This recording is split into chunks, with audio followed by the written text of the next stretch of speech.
축복합니다. 우리가 호세아서의 말씀을 함께 살펴보고 있습니다. 이제 다음번이 되면 이제 호세아서 마지막 14장을 다루게 돼요. 이 14장에는 하나님께서 그럼에도 불구하고 이 호세아에게 말씀하셨던 대로 그가 이 창녀였던 고멜을 아내로 삼고 하나님의 은혜가 어떠함을 보여주는 삶을 살았던 호세아에게 내려졌던 것처럼 이스라엘을 어떻게 회복시키시고 우리 가운데 베푸시는 은혜에 대해서 이제 마무리하면서 다 끝나게 돼요. 근데 여러분 어떤 소설이나 어떤 이야기나 어떤 플롯, 이 스토리들을 보면 항상 제일 마지막에는 가장 은혜롭고 풍요롭고 가장 좋은 것들을 가득 채우면서 끝나게 돼요. 근데 그 바로 직전에 나오는 내용은 어떨까요? 가장 큰 어려움에 대한 이야기가 나와요. 그러니까 어떤 이야기가 쭉 올라가다가 클라이막스 부분이 되면 위기가 고조되고 어떤 어려운 상황이 닥치고 그 가운데서 우리가 두려움과 어떤 이 모든 이 상황들을 겪게 되다가 마지막이 되면 이제 하나님께서 그 모든 것을 해소해주는 그 과정을 거치는데 오늘은 그렇기 때문에 다른 어떤 때보다 우리가 지난번 호세아 12장 할 때도 하나님의 심판에 대한 이야기를 했고 그 이전에도 심판에 대한 이야기를 했지만 이 13장에 나오는 심판은 그 이전의 심판과 비교했을 때 더 설명할 수 없을 만큼 더 크고 더 이렇게 잔혹하고 어떻게 보면 우리의 심장을 탁 찌르는 것 같은 그런 강렬한 심판의 말씀이 오늘 말씀 가운데 있다라는 거예요. 우리 그런 마음을 가지고 그렇다면 어떤 심판의 내용들이 담겨 있는가를 한번 살펴보겠습니다. 우리 먼저 1절을 볼게요. 자, 에브라임이 말을 하면 사람들이 떨었도다. 자, 에브라임에 대한 이야기를 해봅시다. 여러분 이스라엘이 북이스라엘과 남유다로 나눴어요. 여러분 호세아서는 지금 열왕기 시대가 쭉 지나고 나서 그 열왕기 시대가 끝나는 무렵이에요. 특별히 북이스라엘과 남유다로 나눠진 상태에서 남유다는 어느 지파가 어느 지파가 다스려요? 남유다는 말 그대로 유다 지파. 그렇죠? 그리고 베냐민 지파가 거기에 합해져서 남유다 이 다윗 왕조를 이어가는 열왕들을 이어가는 그 내용들이 남유다를 향해 있다고 한다면 북이스라엘은 어느 지파를 중심으로 모이냐면 에브라임 지파를 중심으로 모여요. 몇 개 지파가? 나머지 10개 지파가. 그 에브라임을 중심으로 진행이 되기 때문에 여기서 나오는 에브라임이라고 하는 명칭은 곧 북이스라엘 전체를 가리킨다라고 생각하면 돼요. 재밌죠? 여러분 우리가 창세기에서도 나옵니다만 여러분 에브라임은 원래 어느 지파예요? 요셉 지파죠. 요셉이 두 아들을 낳았는데 하나는 므낫세, 하나는 에브라임이잖아요. 그래서 요셉이 2배의 축복을 받았다는 게 그런 의미지 않았습니까? 그래서 이 에브라임도 그 은혜와 축복을 받고 출애굽 기간에 인원이 줄지 않고 불었을 뿐만 아니라 북이스라엘의 주요 왕조로 활동을 했는데 그러나 그 가운데 주신 은혜를 알지 못하고 자기 욕심대로 행했을 때 결국 망하게 되고 마는 거예요. 이 에브라임은요, 말을 하면 사람들이 떨었대요. 왜? 그만큼 위험이 있고 심이 있었어요. 이 당시에 북이스라엘은요, 가장 강력하고 가장 부흥되고 가장 이 재정적으로 경제적으로 풍성한 시기거든요. 여러분, 위기는 언제 찾아오냐면 우리가 힘들 때 어려울 때 위기가 찾아오는 게 아니라 풍요롭고 부유로울 때 넉넉할 때 내 마음이 나태해지고 하나님을 떠나면서 시험이 들어오게 되는데 바로 에브라임이 그랬어요.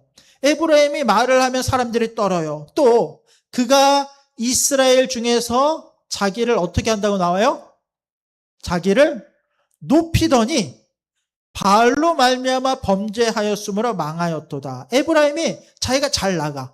경제 부흥이 잘 일어나. 우리 경제 부흥이 일어나면 축복이다라고 이야기하지만 이 경제 부흥이 일어나면서 어떤 일이 발생하냐면 우리 지난번에 살펴본 대로 저울을 가지고 속이는 자들이 나타나기 시작하고 장사와 사람들을 속이고 권세 있는 자들이 연약한 자들을 억압하는 일들이 북이스라엘에서 일어나기 시작하는 거. 이 마음을 가지고 지금 에브라임이 야 나는 내 능력으로 뭐든지 할 수 있어라고 하면서 자기를 높여요.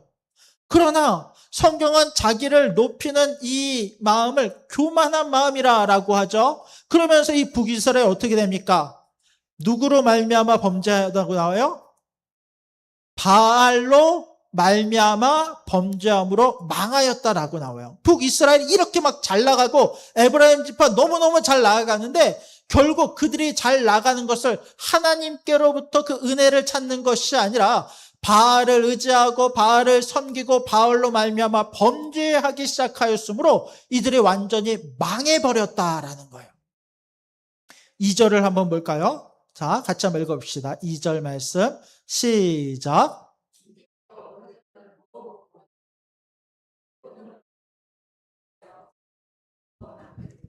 자기의 정교함을 따라 우상을 만들었으며 그것은 다 은장색이 만든 것이거늘 그들은 그것에 대하여 말하기를 제사를 드리는 자는 송아지와 입을 맞출 것이라 하더라. 자, 그들이 계속 범죄해요. 그리고 은으로 무엇을 만들어요? 우상을 만들어요. 은을 갖고 이 사람들이 부자가 되고 잘 사니까 그 은을 가지고 이런 것들을 만들기 시작해요. 근데 얼마나 이 사람들이 능력이 있었냐면 자기의 정교함을 따라, 그러니까 하나님 주신 지혜와 지식과 달란트를 가지고 우상을 정교하게 만들기 시작해요.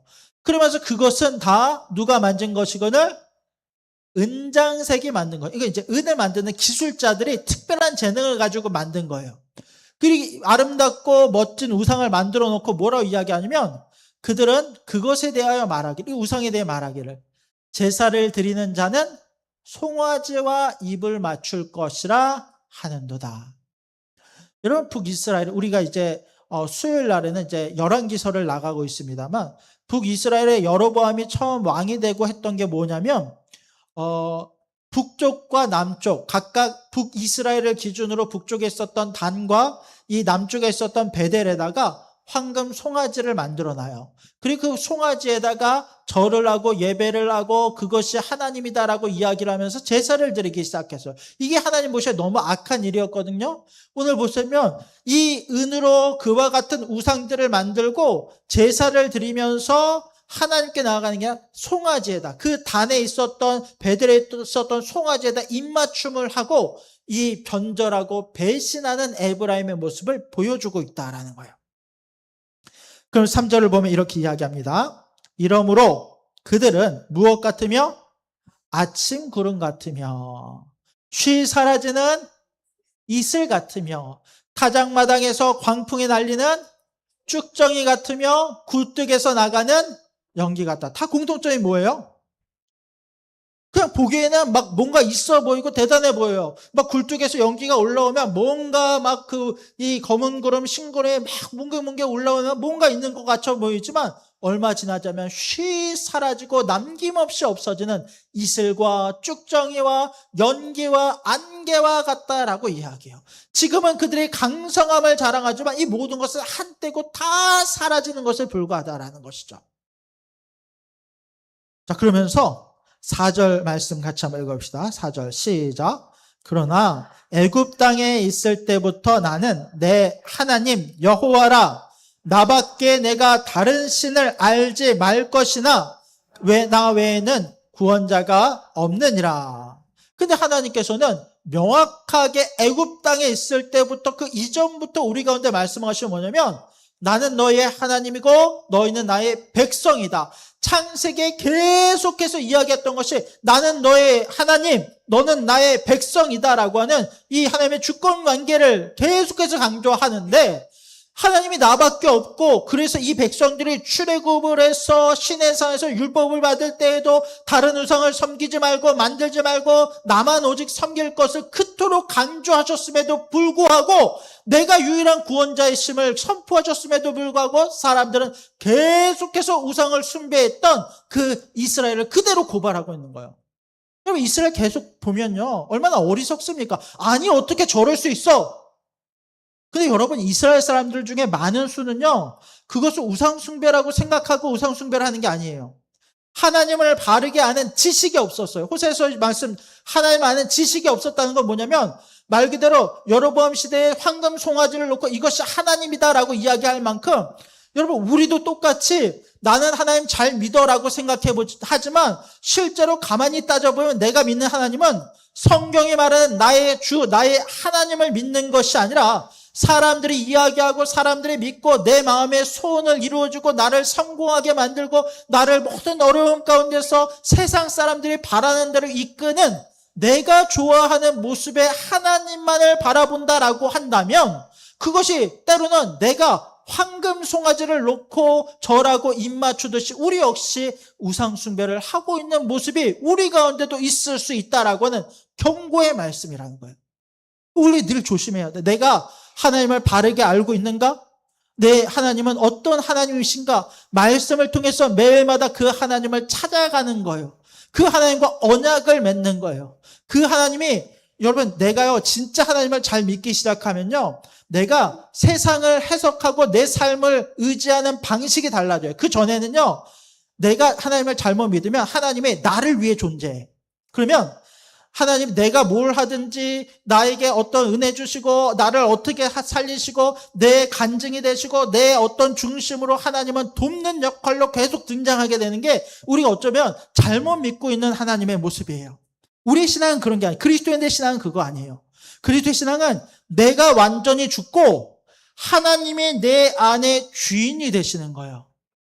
하나님께서 나를 어떻게 이끄시는지를 내가 궁금해하고 그것을 따라 발걸음을 걷는 것이 우리의 신앙생활이라는 거예요. 성경 공부를 할 때도 말씀을 나눌 때도 마찬가지예요. 우리가 물론 내 삶을 공유하고 내 삶을 이야기하는 거 너무너무 중요해요. 그 틀린 게 아니에요. 맞아요. 당연합니다. 그러나 내 어떠함보다 가장 앞서야 되는 것은 뭐냐면 하나님께서 내 삶에 어떻게 하셨는지에 대한 즉 내 삶의 이야기가 아니라 하나님의 어떠하심에 대한 이야기와 하나님의 어떤 모든 나의 주되심을 고백하는 것이 성경 공부고 그것이 우리의 신앙생활인 줄로 믿으시기 바랍니다. 그것이 우리 가운데 가장 중요한 일이라는 거죠. 5절을 보면 이렇게 얘기하면 내가 광야 마른 땅에서 너를 알았거늘. 딱 듣는 순간 뭐가 먼저 생각나요? 출애굽. 광야 마른 땅에서 하나님께서 모세에게 나타나셔서 나는 하나님, I am who I am, 나는 스스로 있는 자다라고 선언하시면서 하나님께서 말씀하셨고 모세를 통해서 또 그 백성들 가운데 나타나시며 구름 기둥과 불 기둥 가운데 인도하시고 그들 가운데 또 무엇을 먹이세요? 만나와 메추라기를 먹이셨어요. 6절 한번 봅시다. 6절. 그들이 먹여준 대로 배가 불렀고 배가 부르니 그들의 마음이 교만하여 이로 말미암아 나를 잊었느니라. 여러분 하늘에서 만나가 내려요. 기적이잖아요. 이전에 그것을 경험해보지 않았던 사람들은 하늘에서 만나가 내리는 그 하나가 기적이 돼요. 처음 그 만나가 내렸을 때 우리는 그 기적을 보고 너무너무 감탄하고 기뻐하고 감사했을 거예요. 근데 이 만나가 매일 내린다고 생각해 보세요. 매일 내려요. 그럼 어느 순간 이 매일 내리는 만나는 그냥 내 일상의 삶이 돼서 더 이상 감사가 느껴지지 않아요. 아니 어떻게 그럴 수 있어요? 지금 우리가 그러거든요. 왜? 아침에 동쪽에서 해가 떠요. 해가 안 뜬다고 생각해 보세요. 너무 당연한 일이잖아요. 해가 뜨는 거는. 근데 그 해가 뜨는 것도 하나님께서 우리 가운데 베푸신 은혜가 있기 때문에 해가 뜨는 거예요. 여러분 한 50년 전만 하더라도요 우리는 무엇을 먹고 살아야 될까를 고민하던 사람들이에요. 근데 우리가 지금 아무리 힘들고 어렵다라고 할지라도 무엇을 먹을까를 고민하진 않아요. 어떻게든 먹을 게 있고 정 없으면 동사무소나 주민센터 가도 얼마나 복지가 잘 되어 있는지 몰라요. 지금 우리가 고민하는 것은 무엇을 먹을까에 대한 고민이지 먹을 게 없어서 고민하진 않는다는 것이죠. 하나님께서 우리 가운데 베푸신 은혜는 이미 충만해요. 그러나 그 충만한 은혜를 잊어버려요. 배가 부름으로 그것을 놓쳐요. 이 호세아 시대에 그 이스라엘 백성들이 많이 경제적으로 부흥했지만 그 부흥과 이 배부름을 말미암아 오히려 교만해져서 하나님을 잊어버렸다는 것이 꼭 그와 같은 말씀이라는 거죠. 또 계속해서 이렇게 이야기합니다. 7절. 그러므로 내가 그들에게 사자 같고 길가에서 기다리는 표범 같으니라. 여러분 원래 맹수들이 있을 때 하나님께서 성경에서 말씀하신 것은 뭐냐면 그 그 맹수들로 하여금 나를 보호해 주시는 분이셨어요. 근데 지금은 이제 하나님께서 직접 사자가 되시고 표범 같다라고 말씀하세요. 또 그 다음 절을 보면 뭐라고 이야기하냐면 8절 같이 한번 읽어봅시다. 시작. 내가 새끼 잃은 곰같이 그들을 만나 그들의 염통 껍불을 찢고 거기서 암사자같이 그들을 삼키리라. 들짐승이 그들을 찢으리라. 새끼 잃은 곰이래요. 곰도 무섭지만요, 새끼를 잃은 곰이 얼마나 무서울지 상상해 보시겠어요? 근데 내가 마치 그 앞에서 깐족거리는 거야. 나는 내 힘으로 할 수 있어. 나는 잘났다니까 한번 붙어볼래요? 내가 다 이길 수 있어요. 그냥 찢겨버려요. 염통 껍질이 찢기고 삼켜지고 완전히 찢어지는 것. 그것이 하나님의 심판이라는 거죠. 교만한 자의. 이스라엘을 그와 같이 찢으신다는 거예요. 9절 봅시다. 이스라엘아 너는 패망하였나니 이는 너를 도와주는 나를 대적함이니라. 너를 도와주는 나를 네가 대적하였다라는 것이죠. 10절 봅시다. 전에 내가 이르기를 내게 왕과 지도자들을 주소서 하였느니라. 내 모든 성읍에서 너를 구원할 자 곧 내 왕이 이제 어디 있으며 내 재판장이 어디 있느냐. 여기 이제 두 가지 배경이 같이 떠올라요. 처음에 이스라엘 백성들이 왕을 구했을 때가 있어요. 언제죠? 맞습니다. 사사시대 때 이스라엘 백성들이 하나님을 찾아갔어요. 하나님, 다른 나라들은 이제 족장 시대를 넘어가서 이제 이 어떤 민족의 시기를 넘어서 왕국이 세워지고 왕이 세워지고 있습니다. 근데 우리는 어느 때까지 이 사사들이나 그냥 간접적으로 드러나는 어떤 이 은혜에 따라 세워지는 사람들의 지도를 봐주며 있어야 됩니까? 사사 시대가 끝나고 이제 넘어가면서 그것을 이제 막 구하거든요. 우리에게도 왕을 주소서. 그때 처음에 하나님 그걸 거절하셨어요. 안 돼, 안 돼. 너희가 그렇게 하는 것이 교만이야. 너희의 왕은 나야. 근데 사람들이 하도 구하니까 그러면 알겠다. 너희 가운데 왕을 주겠다. 근데 그 왕이 앞으로 너희를 압제할 거야. 너희에게 세금을 걷어갈 거고 너희를 종으로 부릴 거야. 그래도 괜찮아? 이스라엘 백성. 그래도 좋습니다. 우리에게 왕을 주소서. 그래서 하나님께서 그들 가운데 왕을 세워주셨어요. 또 열왕기 시대로 넘어갈까요? 열왕기 시대를 보면 솔로몬 사후에 북이스라엘과 남유다로 나뉘면서 수많은 왕조와 이 왕들이 쭉 지나쳐 왔어요. 사람들이 그 왕들을 세우기 원했고 그렇게 왕들이 세워졌던 거예요. 그런데 지금 하나님 말씀하시는 건 뭐냐면 그 왕들이 지금 어디 있느냐? 그 재판장들이 어디 있느냐? 이것은 뭐냐면 북이스라엘이 완전히 아수르에 멸망당하고 완전히 찢겨져서 완전히 흩어질 것에 대해서 예언하고 있는 거예요. 왕이 더 이상 없다라는 거예요. 11절을 봅시다. 내가 분노함으로 너에게 왕을 주었다. 그렇죠? 하나님 주시지 않으려고 했는데 너희가 하도 원하니까 그러면 알겠어. 너희의 죄를 깨닫게 하고 나의 어떠함을 너희가 알겠다고 하시면서 왕을 주셨어요. 그런데 이제 진노함으로 그 왕을 패하셨다. 너희의 죄를 더 이상 용납하지 아니하고 왕들이 자기의 유익을 구하며 교만하며 사람들을 착취하고 악한 일들이 그 안에 가득하니 내가 이 왕을 이제 진노 가운데 패하겠다라고 말씀하세요. 12절 봅시다.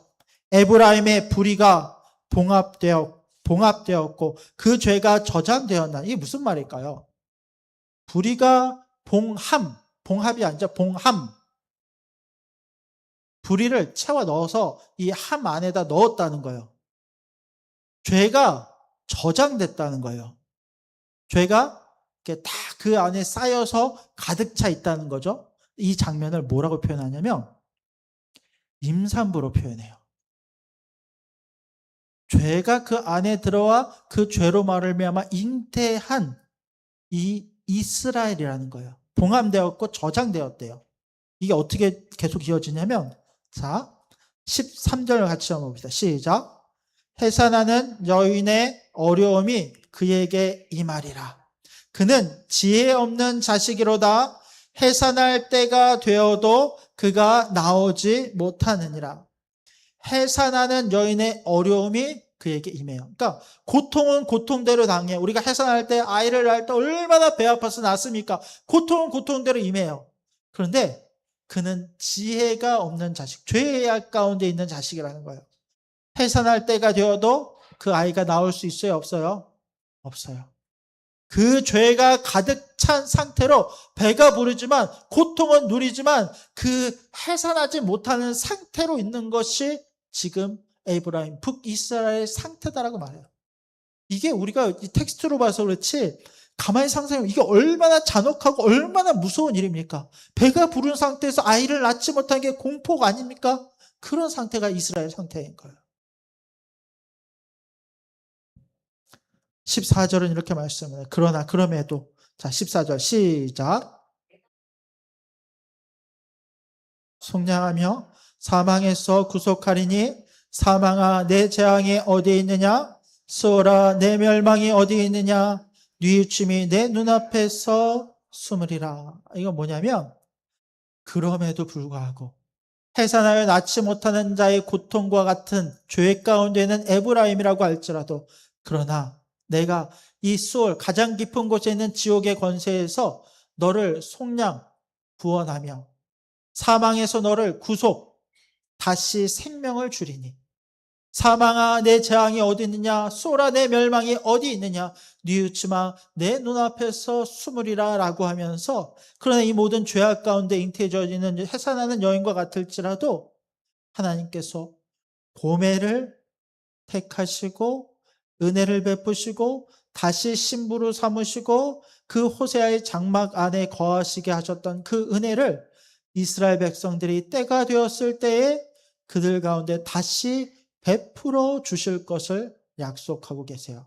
이거는 우리가 계속 공포와 두려움에 사로잡혔지만 그러나 우리가 공포와 두려움으로 결론을 내면 안 된다는 거예요. 죄의 무서움으로 결론을 내리면 안 돼요. 죄의 무서움은 인정하되 그러나 이것을 품으시고 용서하시고 다시 우리를 붙드시는 하나님의 은혜에 집중할 수 있도록 이 말씀을 우리 가운데 덧입혀 주시더라는 거예요. 이게 이제 14장에 가면 더 자세하게 나오는 거죠. 우리 15절 말씀도 같이 한번 해보세요. 15절입니다. 시작. 그가 비록 형제 중에서 결실하나 동풍이 오리니 곧 광야에서 일어나는 여호와의 바람이라. 그는 근원이 마르며 그의 샘이 마르고 그 쌓아둔 바 모든 보배의 그릇이 약탈되려로다. 이제 14절에 잠깐 이 은혜의 말씀이 들어가긴 했지만 아직 15절, 16절 이스라엘이 어떻게 멸망당하게 될지에 대한 것은 끝나지 않았어요. 15절을 보았더니 그들이 결실이 있어도 동풍이 온다는 거예요. 이 하나님이 보내시는 바람이 불어요. 광야에서 일어나는 여호와의 바람이 불어요. 이 바람이 동쪽에서 불어오자마자 그 땅의 모든 근원이 말라요. 샘이 말라요. 그 쌓아둔 모든 보배 그릇이 다 약탈되어져 가요. 북이스라엘은 하나님을 떠남으로 동풍, 여기서 말하는 이제 아수르 하나님께서 보내신 한 도구로 말미암아 완전히 찢어지고 약탈당하며 모든 것이 마르고 모든 것이 징벌로 북이스라엘 가운데 주어질 것을 이야기하고 있어요. 16절도 볼까요? 같이 읽겠습니다. 시작. 사마리아가 그들의 하나님을 배반하였으므로 형벌을 당하여 칼에 엎드려질 것이요 그 어린아이는 부서뜨려지며 아이벤 여인은 배가 갈라지리라. 이게 여러분 보세요.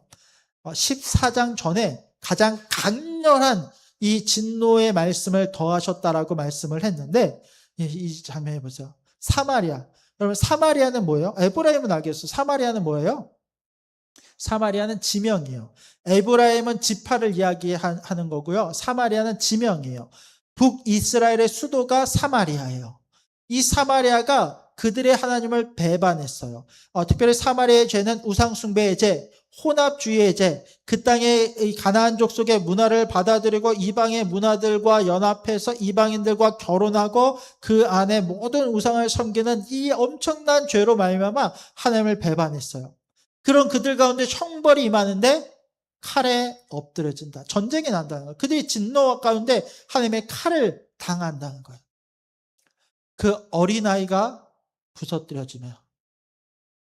그러니까 이제 이 단어 하나, 문장 하나인데 이 이야기만 들어도 그냥 가슴이 철렁 내려앉지 않습니까? 어린아이가 부서뜨려지며 아이벤 여인은 배가 갈라지리라.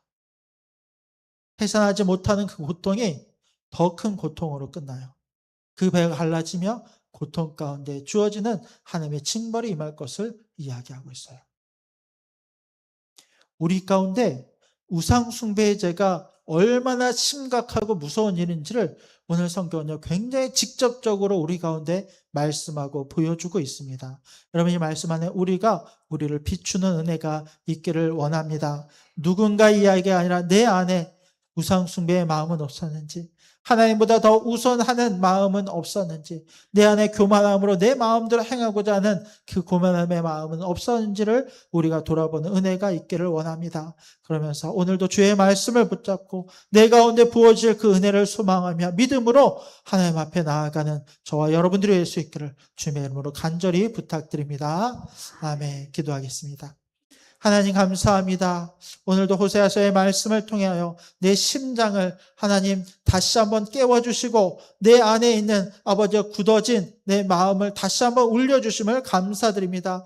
내가 얼마나 편만하며 내가 얼마나 나태하였기에 하나님이 말씀을 통하여 내 심장과 피부를 찌르며 그 하나님의 말씀으로 나를 다시 깨우시는지요. 하나님, 내가 주님 앞에 다시 나아가게 하시고 모든 죄된 것들을 버리게 하시고 우상 숭배하는 것들 내려놓게 하시고 오직 전능하신 하나님, 오직 모든 것을 일으키시며 다시 세우실 하나님만을 의지하며 살아가는 우리가 되게 하여 주시옵소서. 오늘 말씀으로 지키신 하나님께서 이번 한 주간의 삶도 주의 이름으로 승리하게 하실 것을 믿사오며 오직 살아야 하신 예수님의 이름으로 간절히 기도드립니다.